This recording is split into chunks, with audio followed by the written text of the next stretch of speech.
Alhamdulillahilladzi arsala rasulahu bil huda wa dinil haq liyudhhirahu 'alad dini kulli wa kafa billahi syahida. Asyhadu an la ilaha illallah wahdahu la syarikalah wa asyhadu anna Muhammadan abduhu wa rasuluh. Allahumma sholli ala Muhammad wa ala ali Muhammad. Amma ba'du. Qala lahu ta'ala fil Qur'anil Karim, a'udzu billahi minasyaitonir rajim. Ya ayyuhalladzina amanu taqullaha haqqa tuqatih wa la tamutunna illa wa antum muslimun. Al-ayah. Qala Nabi sallallahu alaihi wasallam, hoslatani la syai'a abdulu minhuma, imanu billahi wa nafu lil muslimin. Al-hadis. Hadirin sidang Jum'ah yang saya hormati, yang Allah muliakan, alhamdulillah kita panjatkan puji dan syukur kehadirat Ilahi Robbi, bahwasanya atas izin dan rahmatnya saat ini kita hadir di masjid dalam rangka ibadah baik wajib maupun sunnah, khususnya ibadah Jum'ah. Tiada lain kita harapkan doa kepada Allah, mudah-mudahan ibadah yang tengah kita laksanakan dicatat oleh Allah sebagai amal soleh. Dan tidak lupa semoga salam serta sholawat dicurahkan kepada junjungan alam Nabi Muhammad Sallallahu Alaihi Wasallam. Hadirin yang berbahagia, 15 abad ke belakang Rasul telah memberi isyarat kepada kita, bahkan langsung merupakan suatu peringatan dan juga mungkin perintah bagi kita sekalian, di mana Rasul mengatakan hoslatani la syai'a afdalu minhuma, bahwa ada dua perkara yang tidak ada tandingannya dengan yang lain. Apa yang dua itu? Kata Rasul adalah yang pertama imanu billahi, iman kepada Allah, dan yang kedua wa nafu lil muslimin, memberi manfaat kepada sesama muslim. Itulah isyarat wasiat dari Rasulullah untuk kita sekalian. Hadirin, kenapa yang pertama yang tidak ada tandingan dibandingkan dengan yang lain adalah imanu billahi, yaitu iman kepada Allah. Iman kepada Allah merupakan salah satu perkara yang afdol, yang tidak ada bandingannya. Sebab kita juga mungkin sadar sesuatu pekerjaan ibadah khususnya yang langsung kepada Allah tanpa didasari dengan iman kepada Allah, yang mungkin ibadah kita tidak terima. Maka wajar imanu billahi salah satu perkara yang tidak ada tandingannya.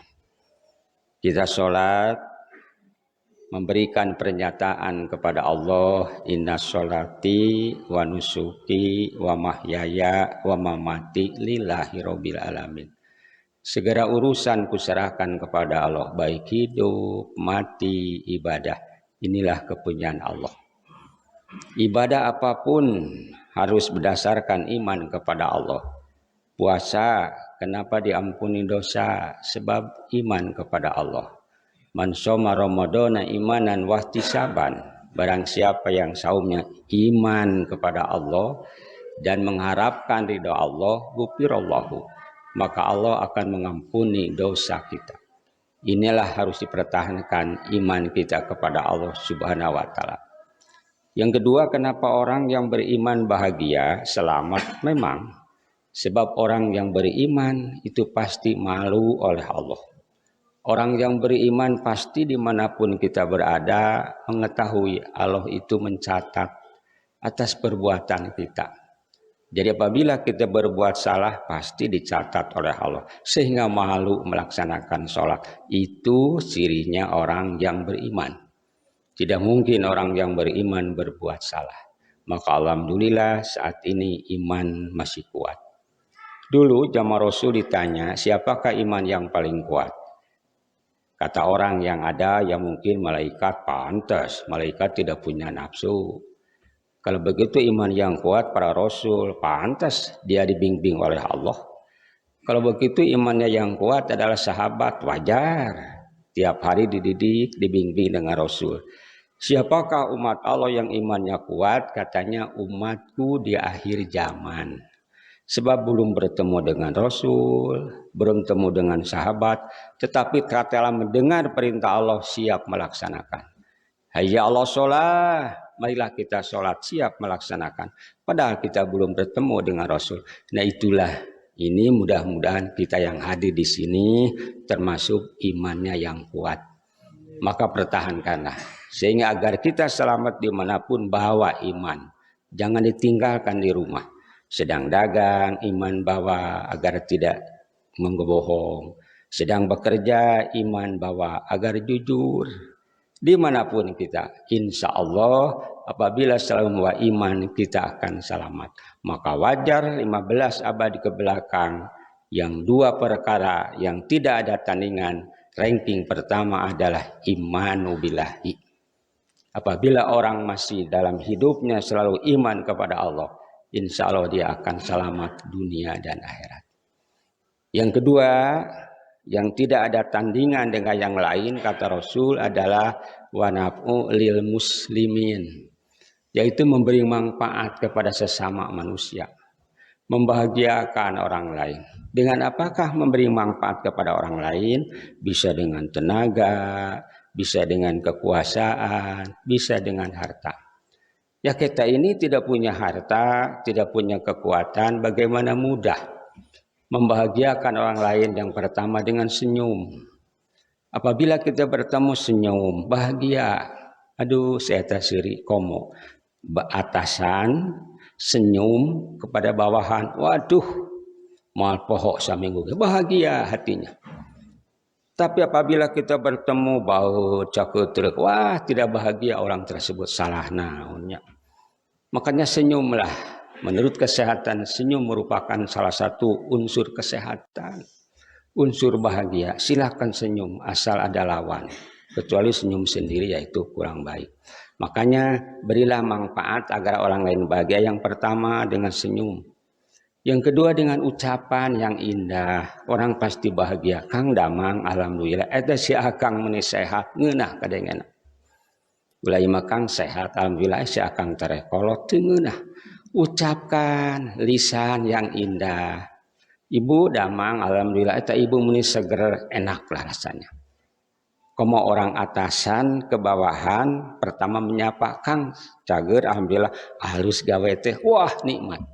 Dan memang anu pangheulana nanya teh kudu teh atasan ke bawahan. Ulah bawahan daerah atasan halus jangan digawe teh komo nanya nyamere duit bahagia sekali. Nah itulah yaitu berilah manfaat kebahagiaan kepada orang lain. Yang ketiga, kita punya harta ya dengan harta. Itu salah satu orang bahagia apabila harta kita dikeluarkan. Sebab sebagian harta itu adalah ada hak orang lain. Makanya apabila kita hidup ingin bahagia, kata Rasul, bahagiakan orang lain. Dulu zaman Nabi Musa ada orang miskin. Sudah lama dia miskin. Suatu saat dia ngobrol dengan suaminya, Pak, kenapa kita miskin terus? Kenapa gitu? Ya ingin kaya seperti orang lain. Ya bagaimana? Ya coba tolong lapor ke Nabi Musa. Pak Musa suka berdialog dengan Allah. Ya bagaimana? Ya beritahukan aja ke Musa. Musa, aku adalah miskin. Coba tolong sampaikan kepada Tuhan agar aku menjadi orang kaya. Baik. Akhirnya datang kepada Nabi Musa, diucapkan apa yang diinginkan. Kata Musa, siap, aku akan lapor kepada Allah. Akhirnya Musa memberitahu kepada Allah. Tuhan, tetanggaku si Fulan, dia miskin tapi soleh. Dan dia ingin menjadi orang kaya. Kira-kira bagaimana menurut Tuhan? Apakah dikabul doanya? Siap, kata Allah. Aku akan kabulkan doanya. Dan dia akan menjadi orang kaya. Tetapi dengan catatan hanya untuk 1 tahun.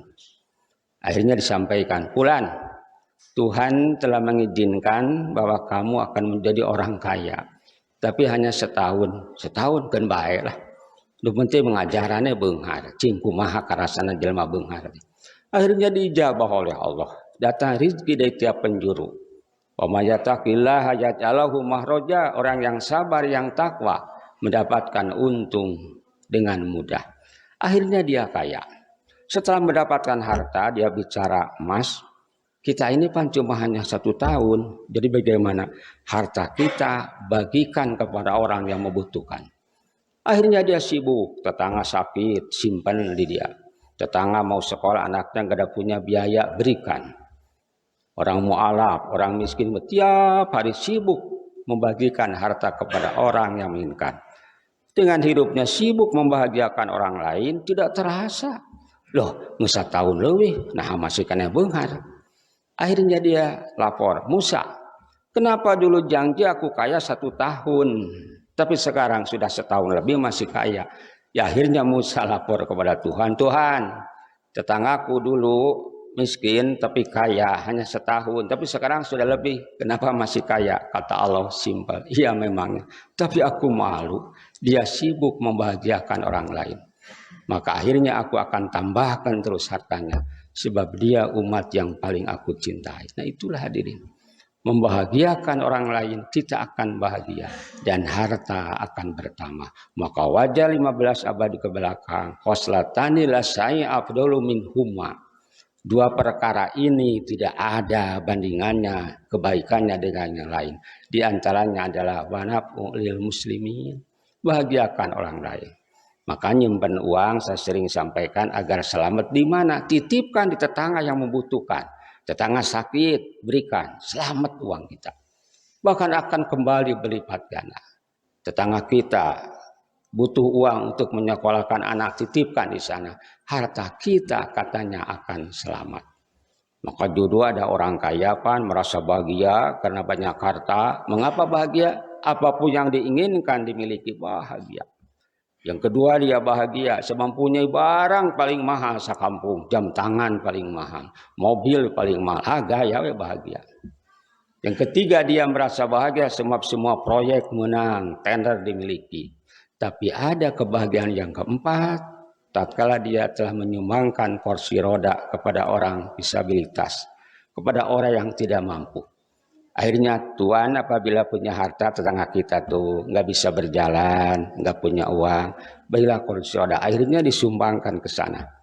Setelah menyumbangkan kursi roda dipakai dan dia merasa bahagia, akhirnya kami merasa terharu. Baru aku mau pulang, dipegang tanganku, "Tuan, jangan dulu pulang. Aku akan melihat wajah Tuan. Sebab nanti takut lupa di surga." Itulah baru katanya aku mendapatkan kebahagiaan.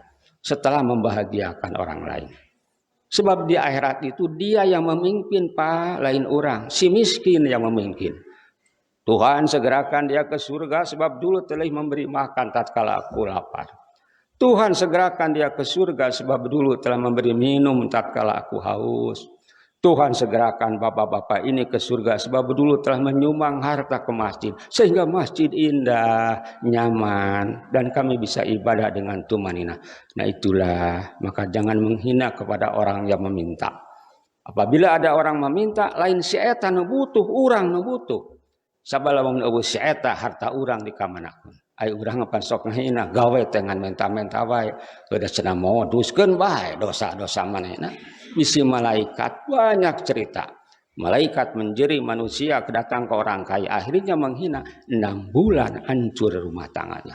Nah itulah hadirin. Maka sekali lagi mudah-mudahan sepanjang kita hidup kuatkan iman terus. Yang kedua bahagiakan orang lain. Insya Allah dengan yang 2 diamalkan itu kita akan selamat dunia akhirat. Amin. Barakallahu li wa lakum fil Qur'anil azim. Wa taqabbala minni wa minkum tilawatahu innahu huwas samiul alim.